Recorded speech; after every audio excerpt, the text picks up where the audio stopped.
Sa buong Pilipinas, ang basura ay kulang-kulang 16 million metric tons. At 20% nito ay galing dito po sa Metro Manila. Alam nyo ba na sa araw-araw, ang isang tao sa Kalakhang, Maynila, isang tao, nag-generate ng halos 0.8 of a kilo. 0.8, halos mag-iisang kilo ng basura sa isang araw. At nagpakuha ko ng talaan, ako'y nagulat, no? Dahil yung sa basura na nag-generate natin, kulang-kulang 60% ay naitatapon sa mga estero, sa mga kanal. Napakalaking numero ito. Kaya itong araw na ito ay may proyekto ng ating mahal na Pangulo na eksplika kanina.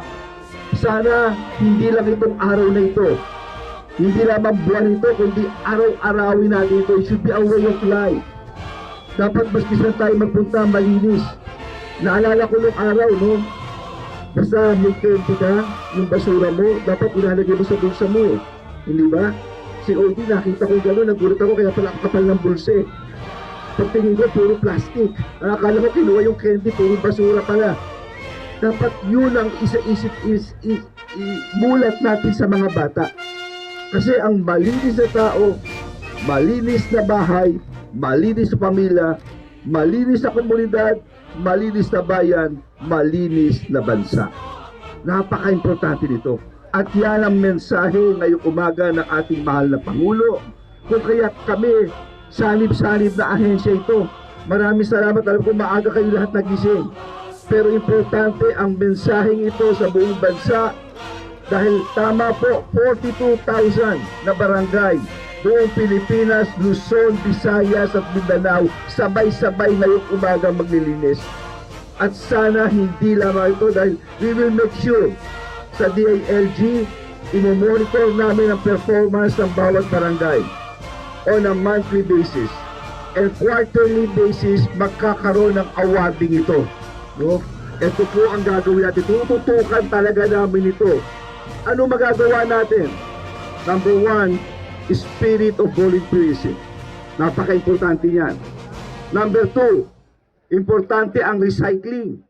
Ayan mga kabayan, nadinig nyo kanina ang sinabi ng ating Secretary DILG, Binur Abalos, no?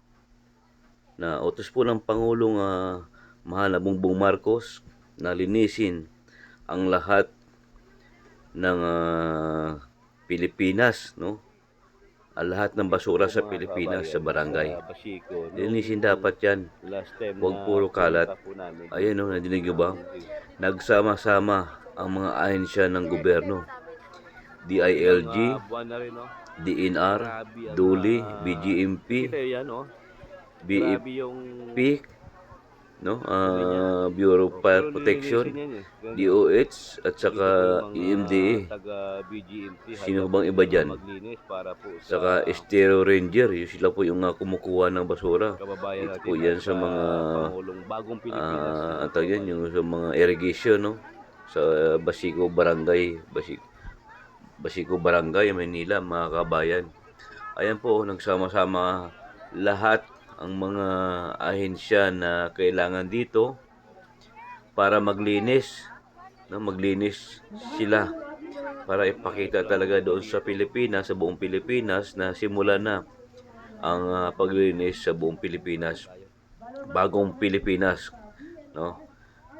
Bagong mukha, mga kababayan. Kaya ayan, sama-sama po dito upang simulan ang sa araw na ito para sa buong Pilipinas ay magkaroon ng magandang tanawin, no? Kung nakikita nyo sa daan, pag nakikita nyo maraming basura, parang nakakalungkot, no? Nakakalungkot. Ayan ang mga kasama natin, mga ahensya ng gobyerno. Nandiyan ang MDA, BGMP, no? Ating mga kapulisan, mga kabayan. Nandiyan din ang tagabantay sila. Kompleto po dyan lahat sila. Para yan, may mga media po tayong kasama. Nandiyan po yung si Secretary Binur Abalos. Kaya na nagsalita siya. Kung nadinig nyo po, ayan o. At hindi tayo makasingit dyan. At dito tayo sa may gilid. no?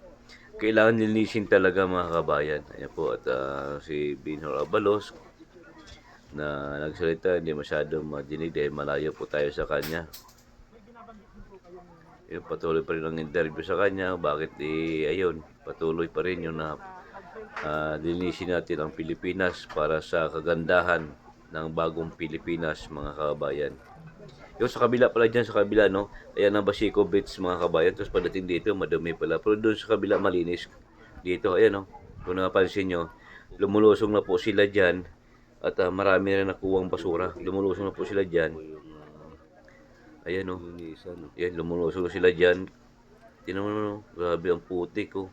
Ang sabi po nila, high tides. Pag high tides daw, diyan pumunta ang tubig. Pero hindi, eh. Talaga nang stock yata yan. Na-stock. Napabayaan na lang. No? Kaya simulan natin ngayong araw, mga kababayan. Ayan, at yan, pa-like and share din ito. Ang video nito para malaman din ng ibang mga kababayan natin. No? Ayan, patuloy pa rin ang interview nila kaya Secretary DLG Binhor Abalos habang tayo naman ay nandito sa paligid, no. Ayan, no, hindi tayo makasingit. Ayun po yung sinasabi ng ating secretary na magkakaroon po ng award every quarter, every quarterly. At continuous po yung monitor ng barangay. Kaya kung mayroon po kayong basura diyan o mga kindi, ilagay na po sa bulsa. Sa bulsa nyo, huwag yung tapon. Ilagay sa tamang basurahan dapat, mga kabayan. Grabe ang dumi dyan. At saka medyo maamoy po yun ng pagkalkal. Sabihin, matagal na talaga yan. Nakastack yung basura na yan sa may Basico. Ng Pangulo, ng Marcos. No, napabayaan na lang.